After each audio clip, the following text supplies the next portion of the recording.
Atlanta, late 1979. What should have been a season of growth for a rising southern city became a period marked by dread. Children were disappearing, black boys and teenagers from working-class neighborhoods, vanishing without warning, their cases dismissed at first as runaways or misunderstandings. But soon, bodies began to surface. Rivers, wooded areas, abandoned lots. And every discovery tightened the grip of fear. Parents walked their kids to school. Teenagers traveled in groups. Curfews were whispered through neighborhoods even before officials acknowledged the growing pattern. As the list of victims increased, so did the pressure on police. The city, already balancing racial tension and political transition, struggled to reassure residents that everything was under control. But everything was not under control. By early 1980, the pattern was undeniable. Investigators faced an overwhelming mystery.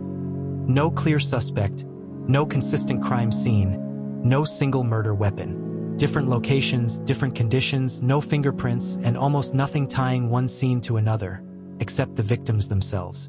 Then came a turning point. Enter the forensic scientists.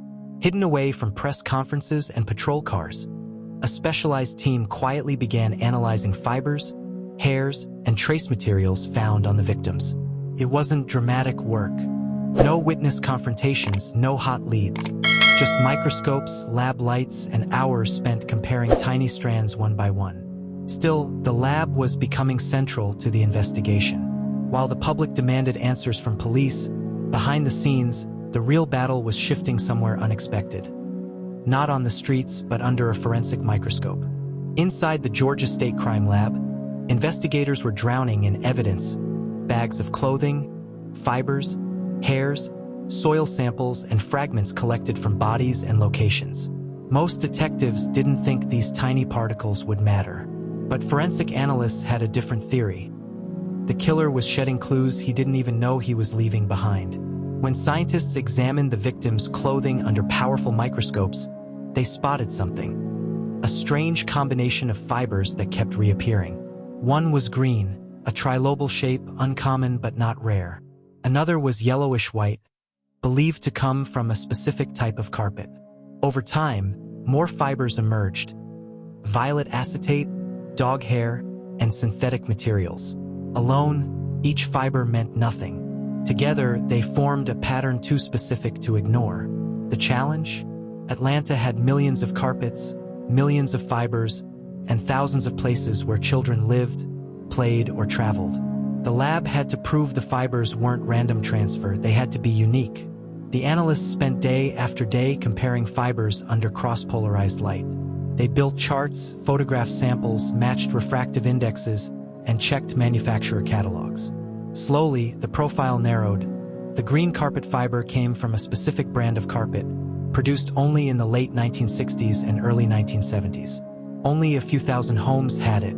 Meanwhile, investigators found more bodies near rivers. The lab examined fibers from the riverbanks and matched them to earlier victims. Again and again, the same mysterious assortment appeared. The scientific conclusion became harder to ignore. The victims were connected, not by where they were found, but by where they had been before they died. Don't forget to like, comment, and subscribe. Hit the notification bell. By mid-1981, pressure on the police was intense. Families demanded answers. Media outlets relentlessly questioned investigators. And the murders continued. That's when authorities shifted tactics. They began surveillance on bridges over the Chattahoochee River, believing the killer was disposing of bodies in the water. In the early hours of May 22nd, detectives stationed under the James Jackson Parkway Bridge heard a loud splash. Moments later, a car crossed the bridge. Officers stopped the driver, 23-year-old Wayne Williams, an aspiring music promoter. He said he was on his way to check an address for a talent scouting job, an address that didn't exist. With no body, no evidence, and no crime in progress, investigators let him go. 2 days later, a body surfaced downstream. The discovery intensified scrutiny. Police began tracking Williams, interviewing people who knew him, and examining his environment. Meanwhile, the forensic lab requested access to his home and car, looking for fibers that matched those found on the victims. What they found would become a cornerstone of the case. Green carpet fibers, dog hair, yellowish-white fibers, all matching the unusual collection found on several victims. Still, the investigation had limits.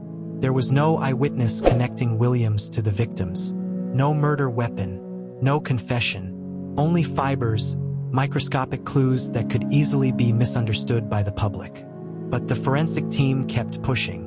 They compared his environment to thousands of sample databases. Statistically, the combination found in Williams' home was extremely rare. The lab couldn't prove murder, but it could show the victims had been somewhere linked to Williams. And that scientific connection would shift the investigation into its final phase. The trial that followed would become one of the most forensic-heavy cases in American history. Prosecutors presented two adult murders, those of Nathaniel Cater and Jimmy Ray Payne, as the charges against Wayne Williams. The child cases were not tried in court, but forensic evidence from them was introduced to establish patterns. The lab's experts took the stand with charts, microscopes, and photographs. They explained how carpets were manufactured, how fibers were shaped, and how statistical rarity played a role in forensic analysis. They broke down the now famous combination of fibers found on multiple victims, including the distinctive green trilobal carpet fiber produced by only one company during a narrow time window. Then came the dog hair. Scientists compared mitochondrial DNA from dog hairs found on victims with hairs collected from Williams' German Shepherd. While the technology wasn't as advanced as modern DNA testing, the probability of a random match was low enough to strengthen the lab's conclusion. The victims had likely come into contact with the same environment. Defense attorneys challenged everything. Could fibers transfer accidentally? Could they come from buses, schools, or clothing stores? Were the statistics overstated? Experts acknowledged limitations but stood firm. The combination of fibers, hair, and textile particles was highly unlikely to be coincidence. Outside the courtroom, the city waited anxiously. Residents divided over the case. Some believed the science. Others believed the investigation was rushed under public pressure. Inside the courtroom, the forensic narrative was powerful. It didn't show how the crimes happened, but it showed where the victims had been. In February 1982, Williams was convicted of 2 murders. Investigators later attributed many of the child cases to him, though officially he was not tried for them. Decades later, the Atlanta child murders remain one of the most debated serial murder investigations in U.S. history. Families, activists, and investigators still revisit the evidence, questioning what might have been missed or what modern technology might reveal. But one legacy is undeniable. The case transformed forensic science in America. Before Atlanta, fiber analysis was seen as supportive evidence, useful but not pivotal. After Atlanta, crime labs across the country expanded fiber databases, improved microscopic comparison techniques, and implemented stricter standards for trace evidence handling. The case became a textbook example taught to forensic students worldwide. For Atlanta, the story remains painful. Many families still grieve without full closure. Some believe the right person was convicted. Others maintain that unanswered questions linger. In recent years, officials reopened the investigation to retest evidence using updated technology, acknowledging that the case still matters deeply to the city and to history. But the forensic lab's role is remembered clearly. Scientists, working behind sealed doors and silent hallways, provided the thread that tied multiple cases together. They built connections no detective could see with the naked eye.